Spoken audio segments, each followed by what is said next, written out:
Good morning, everyone. This is Emily with Emily's Craft and Crochet, and I'm sitting in my chair today here in Des Moines, Iowa. It is so extremely cold outside, and I wanted to share what I was working on. I'm making a blanket, and I'm using my loom. I'm using 2 strands of yarn. So my main strand here is the red, and look at how beautiful it is using this loom. It's just knitted. And I hope you can see the beautiful, beautiful pattern it's making. And so since it's with my loom and it's round, it's doubled, so it's extremely thick. And I'm using 2 strands of yarn. I'm using a lot of my extra yarn, like my little balls, because you can see here, I used my red and some black. Here I put blue with it, and then I had a little bit of gray, and then I had some purple. And then this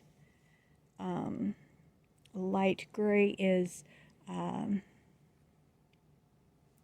Dollar Tree yarn I had a leftover from a project that I made. I made a blanket, and I think I showed that on my last video. And let's see here. And then I had a little bit of this purple. I had a little tiny bit of this blue. And then I had gray. And now I'm using what I have left of this really soft Serpa. I think it's Serpa yarn. And I'm going to do 193 rows. I have my marker here, and I have a piece of paper and a pen so I can write it down. And right here I have, let me look on my paper here, I have 135 rows up to here, and I am doing 193. So this is my third one that I'm making, and my plan is to make these lengthwise, and then I'm going to sew them together and make a blanket. It's going to be super thick. I did buy myself a rectangular loom. However, I just did not like it. I found the pegs on my circular one to be better, or I should say easier for me to use, because the pegs were bigger around. And this lip here didn't seem so hard to go over. It's really long, it's super thick, you can see, because it's doubled, and I just wanted something to be extremely thick because it's so cold outside. And this is my first winter being sick, so I seem to be stuck in my chair a lot more because I can't really go outside with it being this cold. It's like below 31, I'm sure.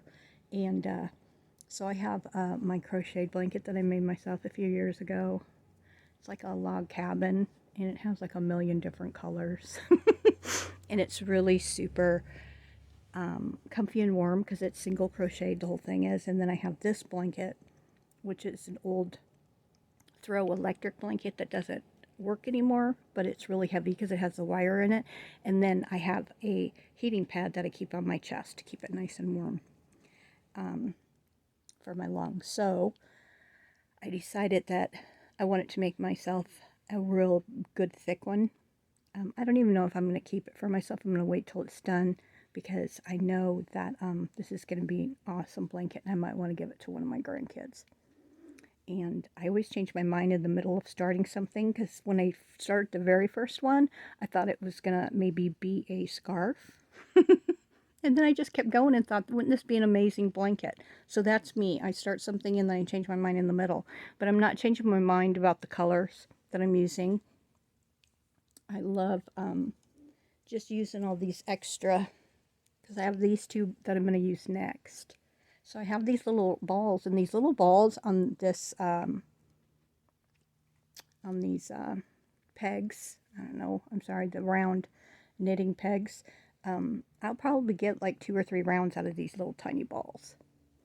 So I have a lot of little balls just laying around, and you know, if you saw one of my videos where I keep all my little scraps, this is one of them. So I have my needle stuck in there too, but I'm not going to use these because I have a couple of these. When they get about this size, I usually start another one because I don't want them to be too big, because when I use them, I don't want them rolling all over. I'm not going to plan on using these on this blanket. I'm not going to use these. I'll use this when I do a one panel, because where I tie it together and I have all these little pieces hanging out, I like those hanging out. I just think it gives it a little character. It's really cute. So if you've never used one of these, or you watch and you think, oh my God, you know, that just doesn't, I like to crochet or knit, this just doesn't look like the thing for me. I started doing it again after knitting and crocheting, because my hand was getting a little tingling. It just needed a little bit of a break, my wrist. And so what you would do is you'd put a slip stitch on your first peg. And I always start over on this one. This is your first peg, but I always start over here. And then you would put your yarn, your slip knot, over this peg, and then you just start wrapping it. Now, they have devices you can buy, so you don't have to use your fingers, or you could take a pen and take the inside out and put your yarn right through it, and then you could just do it that way. And I've tried it both ways, and I gotta tell you, I like just turning it sideways and going like this with my fingers. If your forefinger starts to ache a little bit, give it a break and just use your middle finger and your thumb. And so I like to turn this sideways a lot when I'm putting the yarn on, and sometimes when I'm taking it off. And all you got to do is just wrap it around. They call this the E-wrap because it looks like you're making like E's. So you just wrap it around. I find this very relaxing. My cats find this very disturbing. I have 8 cats, because they can't sit on my lap as comfortable with this because it's so big. So when you come here to the end, back to your peg, or where you can see, you know, after you started and went around once, you would just keep going and go around till you've been around 2 times. Then I'm just going to bring it here. You can wrap it around your little peg. And I always take this one off first, because this is the last one you went around. Now I can let this go and it's not going to unravel. Okay, so then I just take this should come in your kit, and I just take my little pick and take the ones underneath over the top.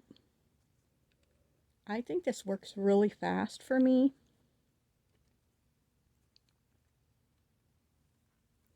And then with my other hand, when I go so far, I just stop and push it down so I'm ready for my next row, and then I just continue to turn it. And like I said, sometimes I'll put it to the side.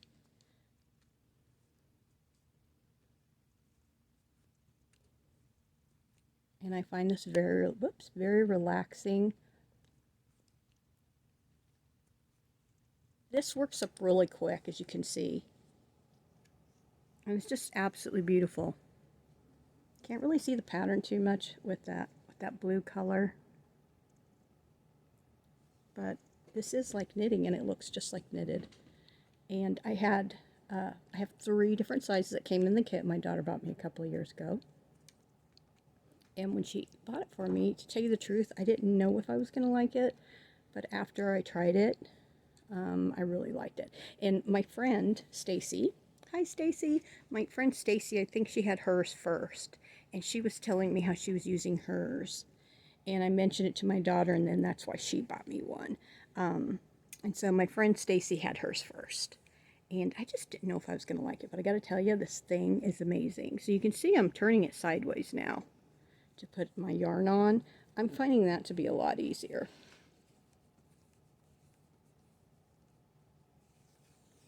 So I figured I'm going to make maybe 4 or 5 of these panels, and then I'm going to sew them all together.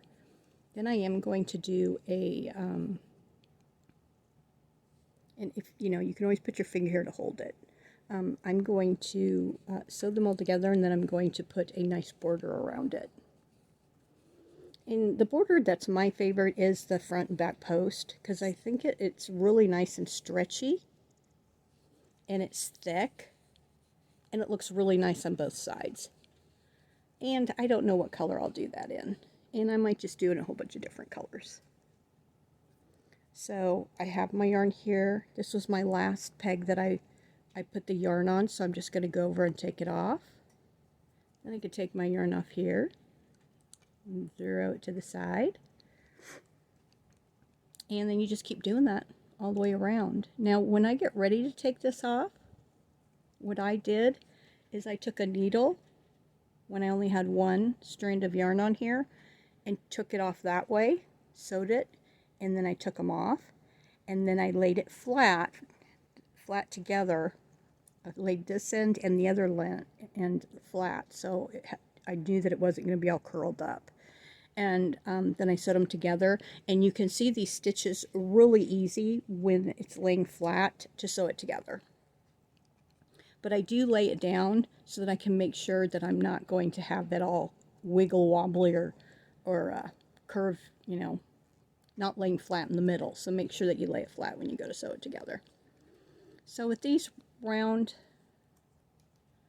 looms, you can make hats, the little ones, you could probably make mittens. You can make all kinds of things. I didn't care for the rectangular one. I'm going to be taking that one back. So I just decided, because of course the rectangular one I could probably get larger panels, but I just didn't care for it. Maybe I'll look on Amazon and see if I can find something different. But I did buy the one that I have that I'll be taking back from Walmart. I didn't care for it too much. So I'm just going to push these down. So that's all you do, and you just keep repeating. This is really nice too when I'm watching TV, because that way if I'm doing something where I have to count, I kind of like to do it when the TV is off, and I can do this and pay attention to the TV at the same time. Let me show you my panels that I'm going to be sewing together. And then when I get this whole thing finished, this whole blanket, I'm going to come back and show you my finished project. Make sure I don't get my other strands in here. And you can see how quick that worked up. I'm all the way around already. It's really nice. I really enjoy doing this. Here are my other two panels. This one, the primary was black, and this one, the primary was the gray. And this one, you can really see where I used the scrap yarn I had. A little burgundy, a couple of different colors of pink, a little bit of a peach, a light peach, pink again, another pink, brown and white, and the red and the blue. I don't know which ones I love best. I guess I love green. That is my favorite color. I have orange and blue. So this one I did use a lot of the small skeins. This one I have more, this is a more a burgundy, not the same color red that I was using. And I really like this black and gray. That would make a beautiful scarf for a man. And I'm sorry, I'm so out of breath. I can't get around too much without being out of breath anymore. And the ends I sewed shut. So I just put them together, and you can see the stitches so well. And I sewed them together. And like I said, I did 193 rows, so I counted them really nicely. I love that yellow too. I have a little brown here. And when I'm sitting at my chair, I'm just kind of grabbing the colors that I have sitting there, but I do want to go into my bags and get some more skeins, little balls that I have left over. But I'm really happy with the way these stitches are turning out. It's absolutely beautiful. So when I get done, I'm going to sew them all together and make a big blanket. And when I get done with it, I'm going to come back. But I just wanted to show you what I'm working on right now. I had my Christmas already with my children. So Christmas Day will just be me and my son. I'm going to make a big, huge turkey. And I got lots of yarn for Christmas for my daughter already. So I will be starting another blanket for me when I get done with this one. So you guys have a great day. I hope you all have a great holiday. This is what I'm working on. I'm loving it. Hopefully this will be the last gaudy thing that I make, because my New Year's resolution is going to be to try to make a few things that aren't so many colors maybe for other people, because I know some people, it's just not their thing. They like everything to match. I have a friend that likes all her stuff to match. And I did make her a blanket, and I made all her roses a different color, but they're all light outlined in white, so it matched up really well for her. But I love gaudy. I love all these different colors. I just love color. The more color, the better. So anyway, I just want to show you what I'm working on, and I will be back soon. I'm just going to work on my loom, and then I will be back later. Bye.